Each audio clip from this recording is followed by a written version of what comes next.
은혜 받으신 하나님 말씀은 출애굽기 12장 15절입니다. 출애굽기 12장 15절 말씀.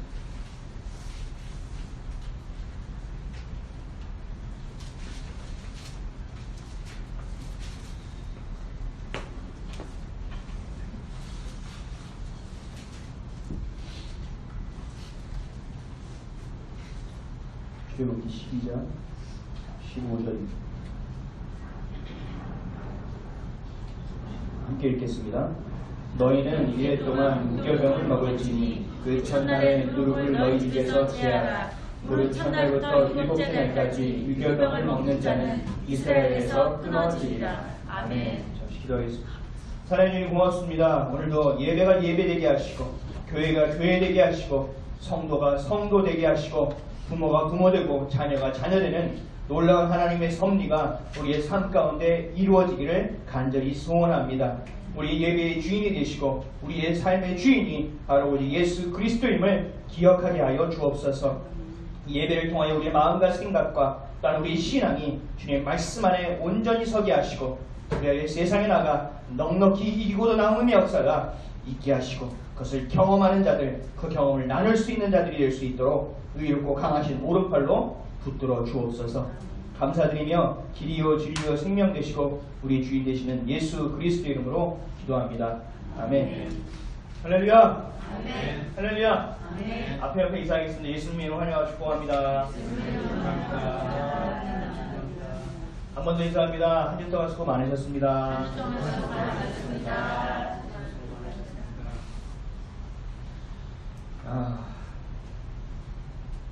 우리가 좀 기뻤으면 좋겠습니다.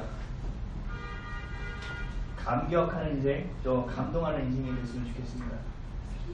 제가 얼마 전에도 이번 주에 바이블 톡으로 아침에 나눴지만 제가 야구를 굉장히 좋아하거든요. 야구를 보면 그 위기의 순간에 벗어났을 때 그 포용하는 투수의 모습, 그리고 그것을 잡아내는 외야수의 모습, 또 마지막에 극적으로 홈런을 치고 안타를 쳤을 때 그들의 그 감격된 그 모습들, 우리 그리스도인으로 이렇게 살아야 되는데, 근데 그 감격은 위기 가운데 오는 겁니다. 그 위기가 없다면 그것은 감격이 될 수 없어요. 그 위기가 깊은 만큼 우리에게 소망도 커지는 것이고 우리에게 감동과 감격이 커지는 것입니다. 내가 내려앉은 만큼 하나님 우리를 올리실 수 있는 몫이 더 커진다는 거예요. 그래서 좀 한 주 동안 좀 기대하시면서 살 수 있는 오늘이 그 출발점이 되기를 주님을 간절히 축원드립니다. 아멘. 오늘은 누룩이 있지 않게 하라 라는 제목으로 함께 하나님의 말씀을 나누도록 하겠습니다. 따라하시겠습니다. 누룩이 있지 않게 하라. 누룩이 있지 않게 하라. 누룩이 있지 않게 하라. 누룩이 있지 않게 하라. 출애굽기 33번째 시간입니다. 오랜만에 질문을 하겠습니다. 하나님이 여러분들의 삶의 전부가 되십니까? 하나님의 말씀이 진리라고 믿고 그 말씀을 따르며 살고 있습니다. 아멘이십니까? 믿음의 고백인 줄 믿습니다. 아니면 내가 내키는 만큼, 내가 용납할 수 있는 만큼, 내가 수용할 수 있는 만큼만 혹시 믿고 있지는 않습니다. 우리가 하나님이 전부가 되어야 되고 하나님의 말씀이 우리의 삶의 진리가 되고 우리의 삶의 방향이 되고 기준이 되어야 된다는 걸 알면서도 왜 우리는 그렇게 살지 못할까? 혹시 생각해 보신 적 있으십니까? 하나님이 전부가 되지 못하고 세상을 사랑하게 되고 세상이 전부인 것으로 여기며 세상에서 내 시선을 다 빼앗기고 살아가는 이유는 우리가 세상의 맛을 잊지 못하고 있기 때문에 그렇습니다. 우리가 늘 죄를 짓다가 회개하고 다시 돌아오면 다시 맑게 되어 하나님의 자녀의 본분의 모습을 따라가야 하는데 똑같은 죄에서 자꾸 무너진단 말이죠. 똑같은 죄에서 자꾸 넘어진단 말이죠. 우리의 연약함도 있어요. 죄의 강력함도 있어요. 근데 더 중요한 것은 뭐냐면 우리의 지금까지 살아왔던 삶의 모습과 그 패턴과 내가 맞다고 여겼던 것들이 아직도 하나님의 말씀보다 더 강하게 마음 가운데 남아있기 때문에 그렇습니다. 하나님의 말씀이 내 마음에 내 삶의 반석이 되고 내 삶의 기준이 되고 전부가 되어지지 않는 것은 내가 지금껏 살아왔던 내가 맞고 내가 옳다고 생각했던 것들, 내 판단의 기준들을 아직도 주님의 격과 바꿔내지 못했다는 것입니다. 이걸 좀 더 쉽게 얘기하면 세상에서 맛봤던 그 단맛을 잊지 못하고 있다는 거예요. 하나님 앞에 나와 주님이 주시는 그 참된 것을 먹어야 되는데 그걸 잘 모른단 말이죠. 아이들이 목말라 하면서 음료수를 사달라고 그러죠. 그럼 목말라 할 때 여러분들 혹시 콜라를 사준다든가 주스를 사주시는 분 계세요? 아무래도 그걸 사줘봐야 다시 목마르다고 할 거예요. 정말 목마를 때 먹어야 될 것은 뭐냐면 물이지요. 그 물을 먹으면 맛은 느껴지지 않죠. 그러나 그 물이 지금 내가 갈증 나는데 가장 필요한 것이고 다음에 갈증이 나지 않게 도움을 줄 수 있는 거라는 거예요. 결국 물이 우리에게 생명이 되는데 그 맛이 잘 느껴지지 않고 이전에 먹었던 내 단맛이 더 강렬하게 내 안에 남아있기에 나도 모르게 물을 찾는 것이 아니라 음료수를 찾게 되는 것과 같이 하나님의 말씀을 찾는 것이 아니라 세상에서 내가 살아갔던 그 방법을 찾아 다시 회귀하게 되어지는 일들이 우리 가운데 벌어진다는 것입니다. 그래서 또 이야기하는 것이 있어요. 교회 오면 하지 말라 하는 게 너무 많다. 그리고 해야 되는 것이 너무 많다. 그래서 어디서 또 잘 듣고 오셨어요. 그게 바로 613가지나 된대요. 그거 어떻게 지키고 살아요? 답답해요. 나는 그렇게 매여 살기 싫어요 라고 이야기하는 사람들이 있다는 거죠. 근데 여러분들 세상에 살아가고 하나님 앞에 오면 매여 있는 것 같고 세상에 가면 되게 자유한 것처럼 느껴지지만 그 반대예요.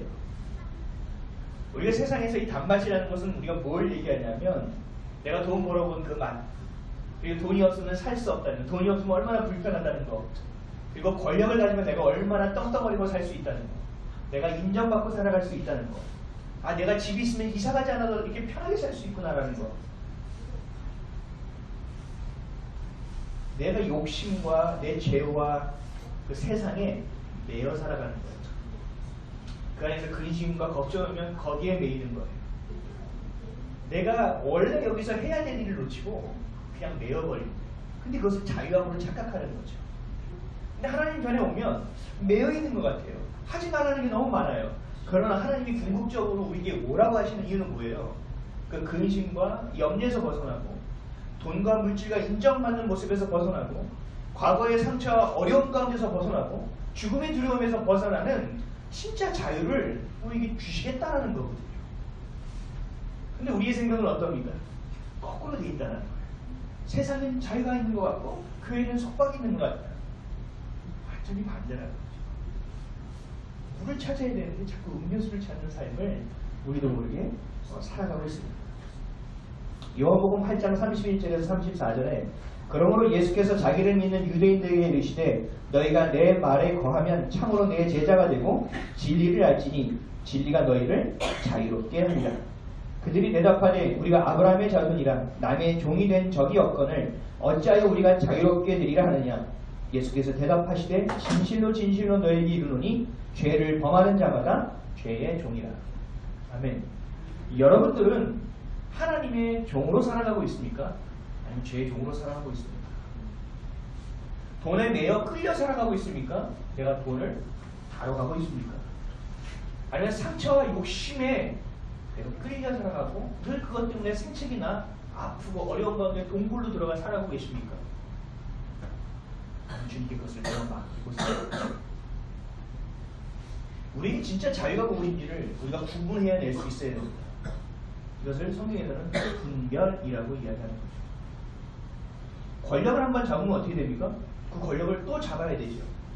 또 잡아야 될 이유들이 생깁니다. 드라마를 봤더니 전 잘 모르는데 다음에 국회의원이 다시 돼야 된대요. 나는 정치하기 싫으면 안 하면 되잖아요. 해야 된대요. 그래서 왜 해야 되는지 봤더니 자기에게 딸린 식구가 되게 많대요. 보좌관도 있고 위원회도 있고 결국은 빠져나가지 못하는 거예요. 매여 있는 삶이라는 거예요. 우리가 국회의원 하면 막 누리고 살았던 그 사람도 어떻게 보면 매여 있는 것이 될 수 있고, 아니면 그것을 합리화시켜 자기가 매여 있는 것이 될 수 있는 거죠. 근데 주님이 원하신 건 그게 아니라는 거예요. 우리에게 주신 것은 뭐예요? 진리가 너희를 자유케 하리라. 주님이 주시는 그 기쁨과 사랑, 그 평안 안에서 행복을 누리며 살아가라는 거예요. 여러분들 자녀가 힘들고 어렵게 살아가기 원하는 부모 없잖아요. 늘 누워도 자녀 생각, 밥 먹으면서 자녀 생각하지 않으세요? 요즘은 안 그런가요? 그렇잖아요. 하나님이 우리를 생각하는 마음이 그러시다라는 거예요. 우리에게 고난이 있어요. 하나님 허락하시는 고난이 있어요. 하나님 마음은 얼마나 힘드시겠다는 거예요. 그러나 이것을 네가 건너가야만이 네가 성장할 수 있고, 이것을 이겨내야만이 네가 성숙해내며 결국은 열매를 얻고 자유한 가운데 매여있는 삶을 살지 않게 된다는 것. 이것이 바로 하나님이 우리에게 주시는 마음이라는 거예요. 근데 세상에 자꾸 미련이 남아요. 이 정도 살면 됐지, 이 정도 하면 자족해야지 라고 생각해도 금세 우리는 무슨 생각이 드냐면, 조금만 더 있었으면 좋겠다. 우리의 마음이라는 거죠. 그래서 하나님은 출애굽을 앞두고 있는 이스라엘 백성에게 빨리 떠날 것을 이야기하고 있는 거예요. 11절 말씀 한번 볼까요? 지난주에 봤던 건데 12장 11절이요. 읽겠습니다. 시작. 너희는 그것을 이렇게 먹을지니 허리에 띠를 띠고 발에 신을 신고 손에 지팡이를 잡고 급히 먹으라. 이것이 여호와의 유월절입니다. 허리에 띠를 띠고 발에 신을 신고 손에 지팡이를 짚고 급히 먹어야 되는 상황. 하나님이 그만큼 빨리 이 애굽 땅에서 너희가 나가기를 원한다는 거예요. 애굽은 어떤 곳인가요? 여러분, 애굽은 어떤 곳이에요? 이집트는. 지금 이 성경 안에 컨텍스트를 봤을 때, 배경에서 최고의 문명 국가잖아요. 그렇죠? 필요한 것은 다 얻을 수 있어요. 우리가 이사 갈 때 뭘 고려합니까? 큰 마트가 주변에 있는지, 지하철이 주변에 있는지, 아니면 큰 병원이 있는지, 이런 거 보지 않으세요? 왜 이걸 봐요? 편리한 것을 원하기 때문에 그래요. 제가 예전에 빌라 살 때 그랬어요. 아파트들 보면서 저 시멘트 덩어리 들어가서 어떻게 살아? 나는 못 살 거야. 막상 들어와 사니까 편하네요. 편안합니다. 제가 김포에 이사 온 지 이제 5년 차예요. 저는 김포 이사 와서 너무 좋습니다. 그래서 서울에 나갈 때는 차를 웬만하면 안 끌고 나가려고 해요. 김포에서는 차 타고 다니는 것도 너무 좋아요. 차를 확 이렇게 가고 잘 막히지도 않고. 근데 서울 가면 오른쪽 다리 전경이 쥐가 자꾸 날라오고 브레이크를 자꾸 잡으니까. 근데 김포에 제가 익숙해진 거죠. 김포에서. 일단 생활 공간도 넓어졌고, 아이들에게 야 차 온다 차 온다 이렇게 안 해도 돼요. 단지 내에서 그냥 풀어놓을 수도 있어요. 불안해하지 않는 요소들이 굉장히 많아졌다는 거죠. 그래서 제가 친구나 지인을 만나면 얘기해요. 김포로 이사 와요. 야, 너 전세 얼마냐? 야, 너는 오면 집도 살 수 있네. 야, 김포로 와. 너무 좋아. 어제도 제가 안집사님하고 오랜 길 왔다 갔다 하면서 김포로 이사 오라고. 여기에서 그 얘기를 하는 거예요. 왜요? 김포가 너무 좋으니까. 살기도 좋고 마음도 너무 편하고. 근데 지인들에게, 친구들에게 김포로 이사 오라면 뭐라는지 아세요? 김포로 이사 오면 죽는 걸로 생각해요. 김포로 이사 가면 내가 완전 세상에서 실패자로 낙인 찍히는 걸로 생각해요. 자기가 실패한 사람이 된 걸로 착각한다는 거죠. 저도 처음에 서울에서 벗어나니까 마음이 좀 그렇더라고요. 내가 서울에서 태어났고 계속 서울에 살았는데 여기를 어떻게 떠나지? 떠나도 될까? 떠나는 게 맞나? 여러 가지의 생각을 했다는 거죠. 왜 그럴까요? 서울에서는 누릴 수 있는 것도 많고, 서울에는 우리나라의 중심이고, 서울에 사는 시민은 아주 특별한 시민이라고 얘기합니다. 서울 특별시의 시민. 뉴스를 보면 뭐예요? 서울시에 대한 내용도 굉장히 많이 나오죠. 지금은 많이 분산됐지만 인구의 한 절반 가까이가 서울에 사는 이 놀라운 나라가 여기 아닙니다. 그래서 서울에서 벗어나는 것을 되게 어렵게 생각한다. 이집트에 살고 있던, 애굽에 살고 있던 이스라엘 백성도 똑같았다는 거예요. 자신들이 비록 노예의 신분으로 살고 있지만 먹고 사는데 문제가 없다는 거예요. 우리 애들 학교 가는 것도 다 있고, 저기 옆에 마트도 있고, 저기 지하철도 있고, 여기는 뭐 배수 시설을 달리해 있어서 홍수가 나도 우리 집이 물이 잠길 이유도 없고 너무 편안하고 좋다는 거예요. 그래서 벗어나기가 싫은 거예요. 그러니까 하나님 뭐라고 그러세요? 아까 말씀드렸죠. 허리에 띠를 띠고 발에 신을 신고 손에 지팡이 쥐고 급히 먹어라. 빨리 나가라는 거예요. 속히 나가라는 거예요. 너희들의 마음이 자꾸 생각하면 안 된다는 거예요. 그냥 그렇게 하라는 얘기예요. 실질적으로 광야 생활을 하면서 이스라엘 사람들이 뭐를 가장 그리워했습니까? 애굽에서의 생활을 그리워했잖아요. 우리는요, 우리 눈에 보이는 대로 또 지금껏 내가 살아왔던 대로의 가치관으로 세상을 바라보며 생각하고 판단하는 경향이 있어요.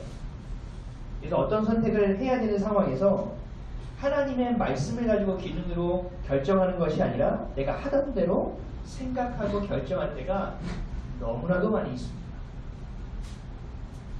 그러다가 하나님의 말씀도 공부하고 하나님이 주신 은혜도 경험하면서 이거 말씀대로 사는 게 맞는 건데 해서 그렇게 살면 좋은데 어떠한 우리가 선택해야 되는 상황이 이것을 내가 지금까지 했던 대로 선택하면 정말 일생일대의 기회가 될 수 있는, 그러나 이것을 하면 하나님이 기뻐하시지 아니하는 그러한 문제, 그러한 선택의 기로에 놓여 있을 때 갈등하게 된다.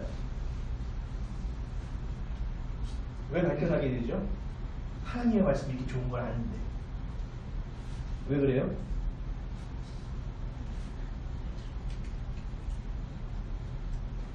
세상의 맛을 잊지 못하는 거죠. 하나님의 말씀이 진리라고 여기면서도 내가 합리적이고 현재적인 선택을 해서 현재적인 이득을 얻으려고 하는 거죠. 하나님의 말씀을 믿으면 지금 당장에 이익되는 것 같지 않은 미래적인 유익이 있기 때문에 지금 당장의 현재적인 이익을 내가 먼저 취하려고 한다는 거죠. 이게 우리의 삶의 패턴이고 우리의 세상 안에서 살아갔던 우리의 머릿속의 구조라는 거죠. 근데 이미 갈등이라는 것이 생겼다는 건 뭐예요? 갈등이 생겼다. 여러분들이 좋아하는 사람이 생겼어요. 근데 얘도 좋고 얘도 좋아요. 그럼 어떻게 해요? 갈등이 생겼다. 그런 적이 없으세요? 저만 그랬나요? 연애할 때 그런 거 없으세요? 얘도 좋고 얘도 좋고 누구랑 사귀어야 되지? 이런 행복한 고민 안 해보셨나요? 공부만 하셨나봐요. 그럴 때 어떻게 돼요? 얘가 마음이 좋아졌는데 얘가 다크호스로 나타나는 바람에 갈등이 생긴 거예요. 그럼 어때요? 전체 마음을 갈등하고 있다는 것은 이미 얘를 좋아하는 마음이 그렇게 깊지 않다는 거잖아요. 그쵸?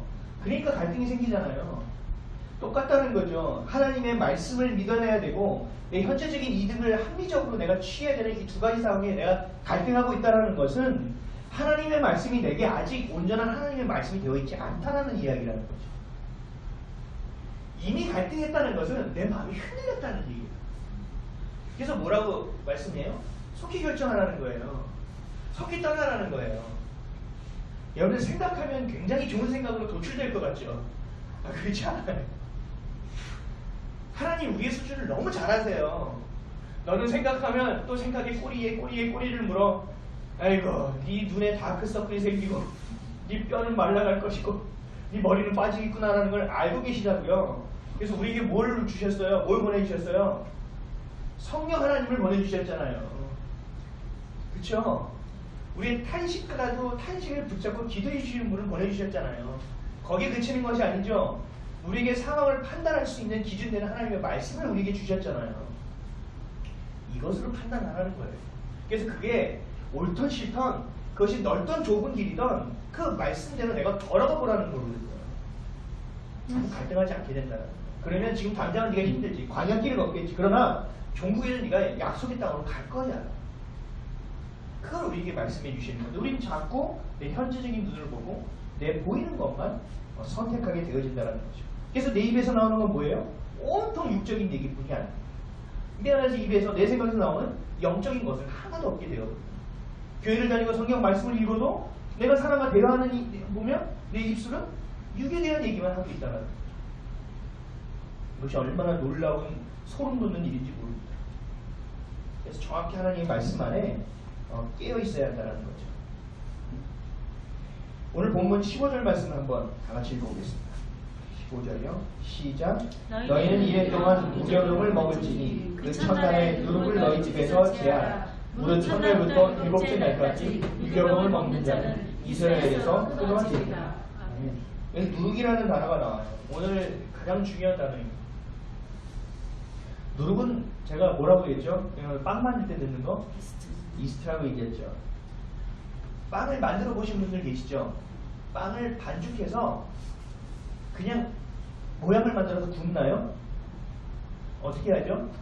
빵을 반죽해서 이스트를 넣고 뭘 해요? 숙성을 시킨다는 거죠. 숙성.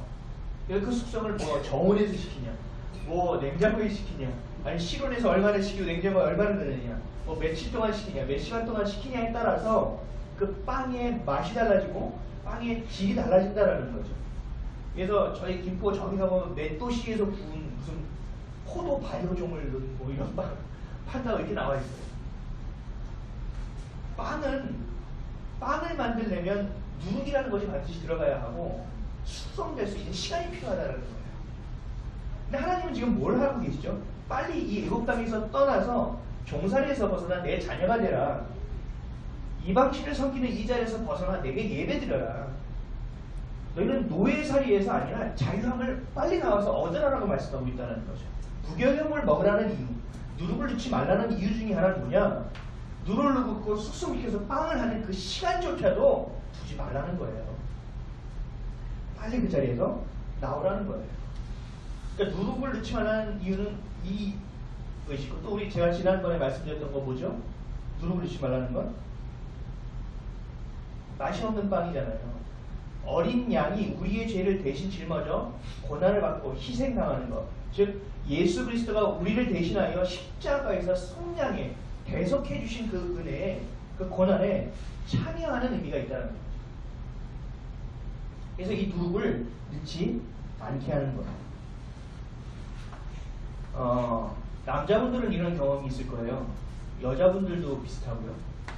여자분들은 카페에 내가 앉아있는데 처녀 때 시절을 생각해보세요. 예쁘게 하고 이어폰 끼고 커피 한잔 시켜서 이렇게 보이는데 갑자기 뭐 느낌이 있어서 딱 봤더니 후광이 샤랄랄라 하면서 어떤 남자가 들어오는 거예요. 너무 멋진 남자죠. 저 가지 눈을 하고 봐도 뭐 저렇게 생길 수가 있나? 이런 느낌을 가질 수 있지? 라고 생각하는데 주변을 보니 모든 여인들이 눈에 하트를 하고 이렇게 보고 있는 거죠. 그래서 내가 공부하러 왔는데 꼭 그 남자가 보여지는 거예요. 그럼 어떻게 해야 될까요? 남자를 예를 들어볼게요. 어떤 여인이 들어왔는데 너무나 글래머러스한 여인이 짧은 치마를 입고 딱 들어오는데 느낌의 사관이 여기서 샬랄랄라 하면서 들어오는 거예요. 근데 내 앞에 테이블에 딱 앉았는데 여자들은 순수하니까 남자들 얼굴만 보니까 남자는 그렇지 않은 거예요. 그 테이블 밑에 짧은 치마에 다리가 보이네. 어우 깜짝 놀래라 라고 생각하면 자꾸 보고 싶네. 그러고 생각하는 거죠. 어떻게 저런 각선미가 나올 수 있지? 어떻게 저렇게 섹시하지? 그럼 자꾸 눈이 가는 거예요. 남자 이상하게 보지 마세요. 두 개 중 얘가 똑같은 얘기예요. 어떻게 해야 될까요? 선글라스를 껴서 내 눈동자가 봐도 보지 않는 듯하게 만드는 것이 맞는 걸까요? 아니면 내가 그 사람을 계속 봐도 그 사람은 나를 보지 못하는 자리에 다시 자리를 바꿔가는 것이 맞는 걸까요? 어떻게 하는 게 맞을까요? 그런 생각을 안 해봤다고 막 기침을 대고 앉아계시는데요. 나를 화나게 하는 사람이 있어요. 그래서 속으로 생각하는 거죠. 너 한 번만 더 해. 한 번만 더 하면 나 진짜 터져. 한 번만 더 하면 진짜 한 번 했어. 나 한 번만 더 참아. 마지막이야 진짜. 너 한 번만 내가 진짜 터질 거야. 귀에다가 누가 다시 한 번 건드릴 거야. 내가 하지 말라고 그랬지 하면서 야 맞짱 한번 뛰자 나와 막 이러면서 회사에서 막 그런 상황이 되면 어떻게 할까요? 지금 똑같은 내용이에요. 그렇게 되어지는 상황이 될 때 우리는 어떻게 해야 될까? 어떤 판단을 하는 것이 좋을까? 당장 그 테이블에서 벗어나 내 눈앞에 그것이 있지 않게 하면 됩니다. 맞죠? 그 여인이 앉아서 자꾸 다리가 보이고 치마가 보이고 그럼 내가 그 자리를 벗어나면 됩니다. 샤방샤방 샤나라 남자가 앞에 앉아있으면 내가 그 카페를 나가면 됩니다. 나를 화나게 해서 한 번만 더 그러면 내가 차 마시러 잠깐 나갔다 오면 됩니다. 그렇죠? 그 자리를 속히 떠야 된다는 얘기예요. 제가 예전에 그 어떤 목사님이 얘기해 주신 건가요? 그 예화를 아직도 잊혀지지가 않아요. 저는 가본 적이 없는데 어떤 분이 신실한 그리스도의 집사님인데 거래처 때문에 어쩔 수 없이 룸살롱을 갔대요. 룸살롱 앉아있는데 연예인같이 생긴 여인이 자꾸 안주도 먹여주고 막 비위도 맞춰주고 어머 오빠 어쩌고저쩌고 하면서 얼마나 힘들었어 이러면서 아내가 얘기해주지 않는 그 위로를 나에게 다 해주는 거예요. 그러니까 막 심장이 뛰기 시작하는 거죠. 그때 그 집사님이 이렇게 했대요. 주여 살려주시옵소서. 주여 주님이 보내신 겁니까? 아니 이러고 기도하고 있다라는 거죠. 그럼 어떻게 해야 될까요? 나가야 된다는 거예요. 그러니까 우리는 죄를 자꾸 안 좋은 것인지를 알면서 자꾸 가까이 하고자 하는 마음이 자꾸 있다라는 거죠. 아니 이게 맞는 기도예요? 주님 보내셨습니까? 아니셨습니까? 이 기도예요. 우리가 그러고 있다고요. 그 고난 가운데 걸으면 되는데 주님이 보내신 것이 맞습니까? 아닙니다. 보낸 거고 안 보면 뭐 어때요? 그 가운데서 내가 주님을 보면 그만이고 내가 주님의 뜻 가운데 순종하면 되는 거예요. 그 나머지 이끌어가시는 몫은 누구의 몫이에요? 하나님의 몫이에요. 왜 우리가 하나님의 몫까지 자꾸 생각하고 참견하고 결정하고 미리 생각하고 우리가 판단하냐는 얘기죠. 하나님 말씀하신 건 이거예요. 속히 떠나라는 거예요. 속히 결단하라는 거예요. 내가 너에게 기준점을 주지 않았냐? 라고 말씀하시는 거예요. 내 눈에 보기에 좋아 보이는 것, 내 판단으로 다른 사람을 정죄하라는 것, 이 죄라는 노력이 우리에게 뿌려져서 숙성되어지기 전에 하나님의 말씀으로 옳은 판단을 해내라는 거예요.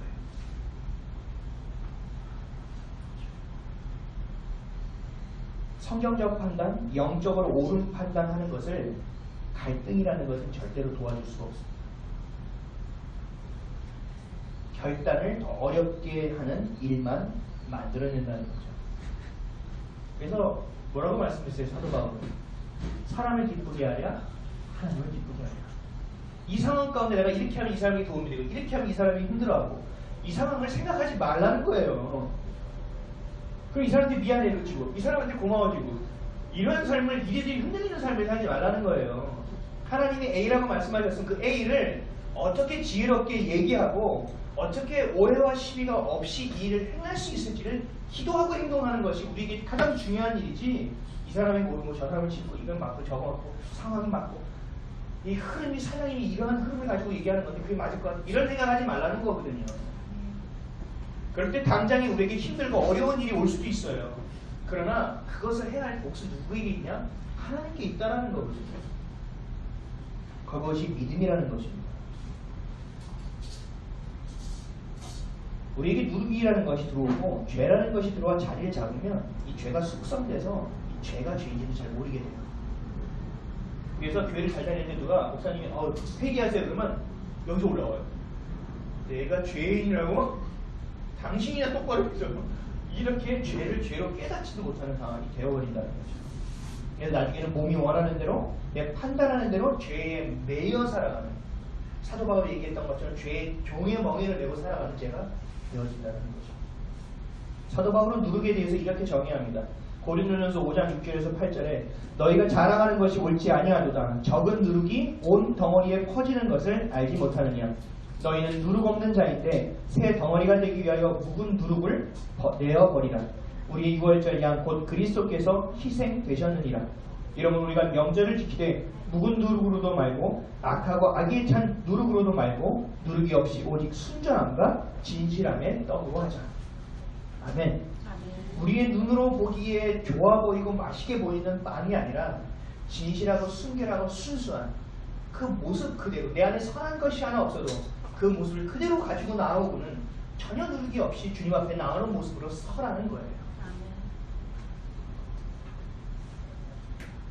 누룩을 경계하라는 것입니다. 나 구원받았어. 나 구원받았어. 다시 생각해보라는 거예요. 나 깨끗해. 나 되게 경건해. 다시 생각하라. 진짜 구원받은 자는요, 물론 구원의 확신은 있지만 고백을 이렇게 합니다. 나는 죄인입니다. 진짜 경건한 자는요, 나 경건해 얘기하지 않아요. 겸손하게 교만한 자 아래에서 그를 섬겨냅니다. 나도 모르게 그 믿음과 하나님의 말씀이 우리의 행위 가운데 겸손하면서 드러나져 보여진다는 거죠. 이게 짧은 시간에 되겠습니까? 안 되죠. 고난 없이 되겠습니까? 어렵죠.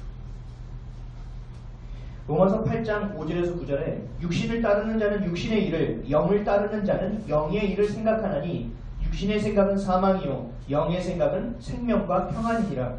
육신의 생각은 하나님과 원수가 되나니 이는 하나님의 법에 굴복하지 아니할 뿐 아니라 할 수도 없습니다. 육신에 있는 자들은 하나님을 기쁘시게 할 수 없느니라. 만일 너희 속에 하나님의 영이 거하시면 너희가 육신에 있지 아니하고 영에 있나니 누구든지 그리스도의 영이 없으면 그리스도의 사람이 아니니라. 네. 사랑하는 성도 여러분, 누룩이 무엇인지 분별해야 돼요. 죄가 무엇인지를 분별해낼 수 있어야 된다. 하나님의 말씀과 세상의 맛을 한 곳에 놓고 갈등하는 것이 아니라 하나님의 말씀이 우리 가운데 진리가 되어 속히 결단할 수 있는 그 삶이 우리가 되어야 된다.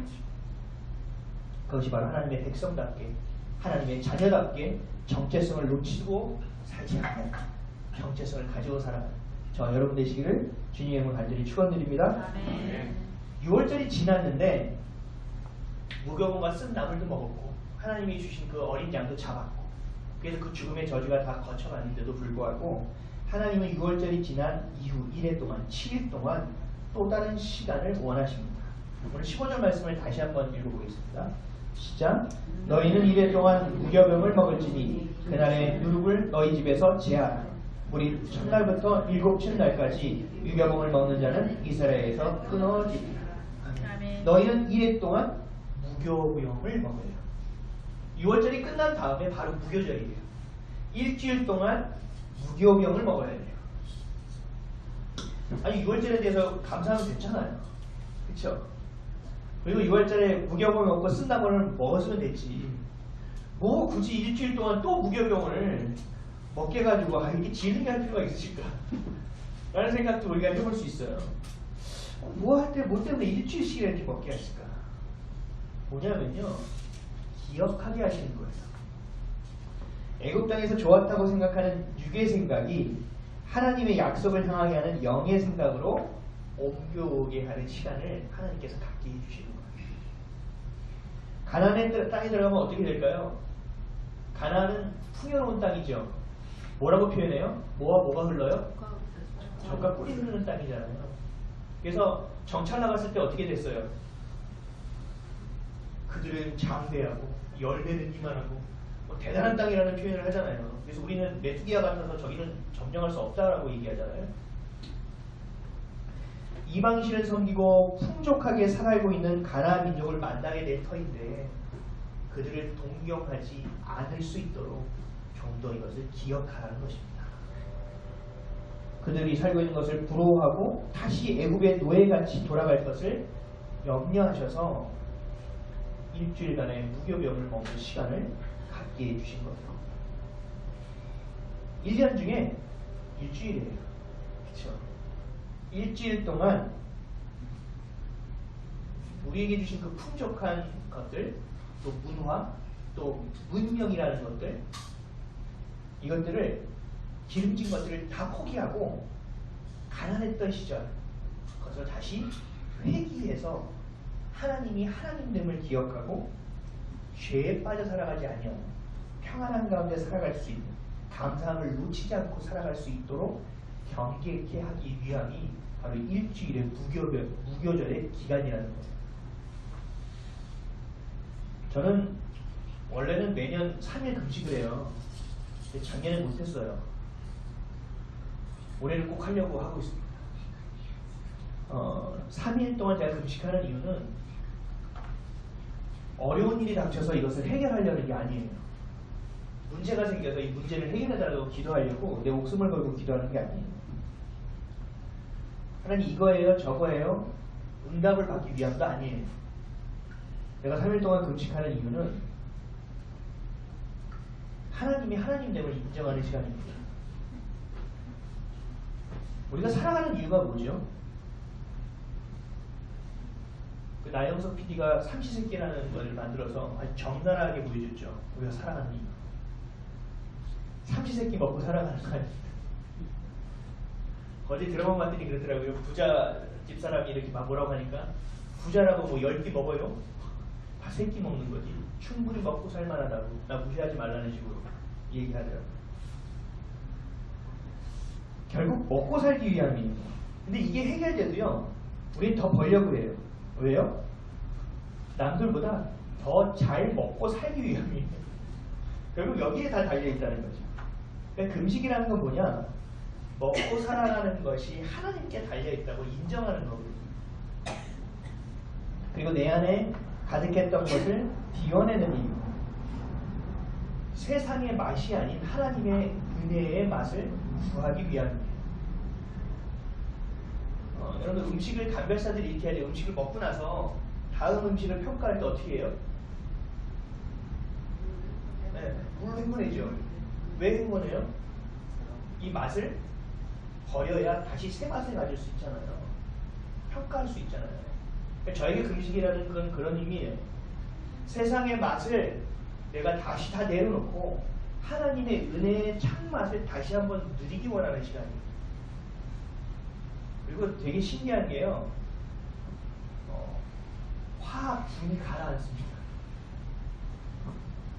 하루 이틀은 막 더 팔짝팔짝 뛰는데 한 3일째 되잖아요. 근데 쫙 가라앉아요. 그래서 어떤 기도가 나오는지 아세요? 알아서 하세요. 주님이 알아서 하세요. 기도할 힘도 없어요. 주님이 알아서 해주세요. 완전히 낮고 낮아져서 하나님을 인정하게 되어져 버린다는 거죠. 이게 어떻게 보면 금식의 큰 유익이기도 해요. 저에게 있어서 3일 금식은 이스라엘 사람들 유대인들이 하는 무교절과 같다는 거죠. 먹을 수 있는 양식을 포기하고 내 삶의 내 생명의 주관자 되시고 하나님 만이 내 삶의 주인이 되심을 내가 선포해내는 일이고 고백하는 거예요. 영적으로 지방이 끼어서 둔감한 이 영적 지방을 빼는 일이라는 거죠. 사랑하는 성도 여러분, 유대인들이 무교절 기간을 통해 감사를 회복하고 세상이 아닌 하나님을 향하게 되듯 여러분도 그런 계기가 있어요. 여러분도 그 앞에 주님 앞에 이렇게 엎드려 내릴 수 있는 일이 있어요. 3일 금식하면 힘이 들 수 있죠. 근데요 365일을 보면 얼마나 돼요? 1%도 안 되는 시간이에요. 우리 맨날 10%, 11조만 얘기하잖아요. 1%도 안 되는 시간. 우리가 1%도 못 드리는데 과연 하나님을 하나님으로 인정하고 살고 있는가? 영적 비만에서 헤어나오지 못하게 된다는 거예요. 다 살고 몸이 좀 무거운데 그런데 나는 잘 모르다가 누군가 얘기해 주는 거죠. 살이 빠진 것 같은데 배를 보니까 아니네. 살이 더 찌신 것 같은데요. 이런 얘기를 하나님의 말씀을 통하여 우리가 듣게 되어지는 거예요. 영적 비만을 깨닫게 되는 거죠. 또 무교절에 누룩을 제한 무교병을 먹는 것에 그쳐지는 것이 아니라 한 가지 요구하시는 게 더 있어요. 15절 말씀 한번 더 읽어보겠습니다. 시작. 너희는 이래 동안 무교병을 먹을지니 그 첫날에 누룩을 너희 집에서 제하라. 무릇 첫날부터 일곱째 날까지 무교병을 먹는 자는 이스라엘에서 끊어지리라. 첫날에 집에서 뭘 없애라고요? 누룩을 없애래요. 집에 누룩이 없게 하래요. 실제로 유대인들은 정통 유대인들은 지금도 이 무교절을 지킵니다. 이 무교절의 첫날에 어떻게 하냐면 집안에 대청소를 합니다. 그래서 집안의 물건들을 밖에다 내놓고 안을 싹 청소합니다. 집안에 먼지가 없게 하는 거예요. 누룩이 없게 하는 거예요. 하나님이 말씀하시는 거예요. 대청소하라는 거예요. 집안에 먼지 곰팡이만 없어지면 된다는 거예요. 뭘 얘기하시는 걸까요? 집에 누룩을 제하라는 것은 하나님 뭘 말씀하시는 거예요?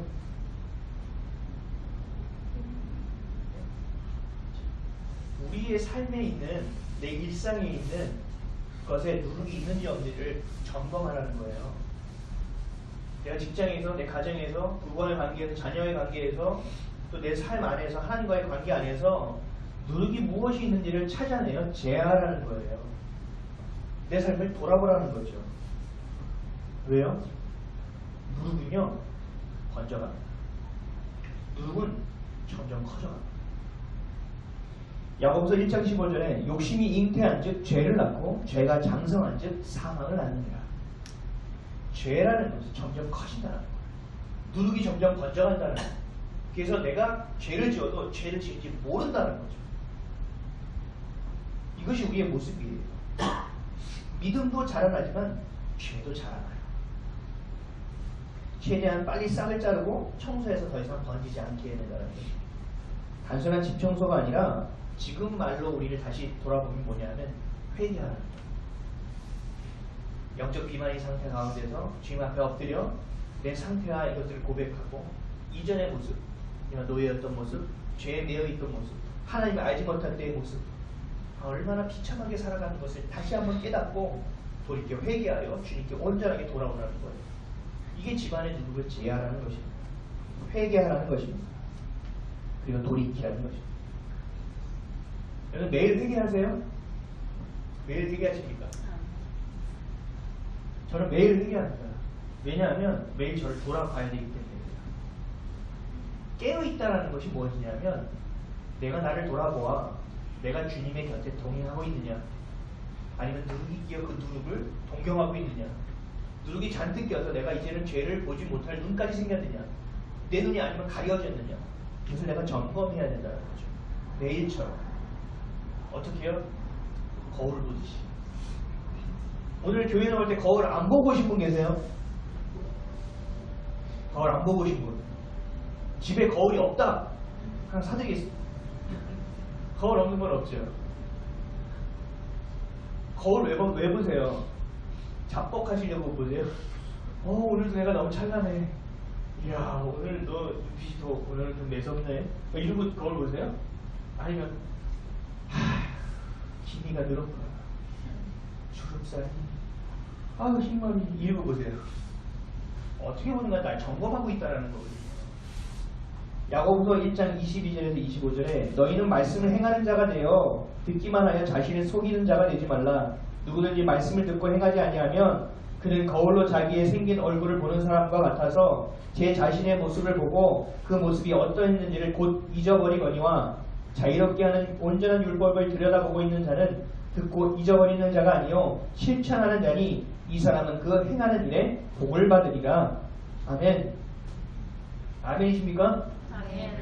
내 얼굴을 보고 나 어떻게 생겼지? 까먹고 거울 다시 보시는 분 계세요? 오른쪽 눈이 컸나 왼쪽이 눈이 컸나 그걸 내가 기억하고 거울을 보시는 분 계시냐고요. 내 모습은 내가 잘 알잖아요. 근데 하나님의 말씀을 보고도 나가서 내 얼굴을 잊어버리는 자와 같이 살고 있다는 거거든요. 왜요? 다시 내 패턴으로 돌아가고 내 기준으로 돌아가고 다시 세상의 맛으로 돌아가기 때문이에요. 그래서 뭐 하라는 거예요? 누룩을 제하라는 것입니다. 우리의 생각이, 우리의 마음에, 우리의 삶 속에, 우리의 무의식에도 누룩이 있지 않게 해서 말씀으로 내 삶을 돌아봐요. 다시 승리할 수 있는 삶을 살아가는 거예요. 제가 이렇게 많구나. 저 죄책감에 살아가는 것이 아니라 깨끗이 되어 다시 주님을 향하라는 거예요. 이게 바로 무교절입니다. 여러분들에게 무교절이 있으십니까? 여러분들에게 있어서 무교절은 어떤 것입니까? 매일처럼 거울을 보십니까? 영적으로 여러분들이 어떤 거울을 보고 있습니까? 아니면 매일 그것들을 살펴보고 있습니까? 그렇지 않습니까? 어디에 매여 계십니까? 무엇을 보고 있습니까? 여러분들이 하루 중에 가장 많이 보는 것, 그것이 여러분의 우상입니다. 내가 무엇을 보고 누가 동행하고 가는지, 진짜 주님이 나의 주님이 되실 수 있는 삶, 그래요? 넉넉히 승리함을 경험하셔야 됩니다. 그리고 그 이구도나움을 경험하고 날마다 회복과 승리를 경험하고 매일처럼 우리의 기도를 주님이 너무나 속삭임처럼 잘 듣고 계시다는 것을 믿음으로 맛보며 살아가는 저희 여러분 되시기를 주님의 간절히 축원드립니다. 기도하겠습니다. 주님 고맙습니다. 오늘도 주님의 이름을 찬양합니다. 높여드립니다. 경배와 찬양받기 합당하신 분이 우리 예수 그리스도인 줄 믿습니다. 우리의 삶에 누룩이 없게 하여 주옵소서. 그것을 보고 잘 털어내는 자들이 되게 하여 주옵소서. 회개하여 돌이키는 자들이 되게 하여 주옵소서. 세상의 맛이 아니라 하나님이 주시는 그 은혜의 맛을 경험함을 통하여 아버지 비포와 애프터의 우리의 삶의 모습이 온전하게 구별되어 살아갈 수 있도록 주님이 전부가 되어 우리가 문제와 근심을 바라보는 것이 아니라 이 모든 것을 해결해 주실 예수 그리스도만을 바라보는 자 되게 하여 주옵소서. 감사드리며 예수님의 이름으로 기도합니다. 아멘.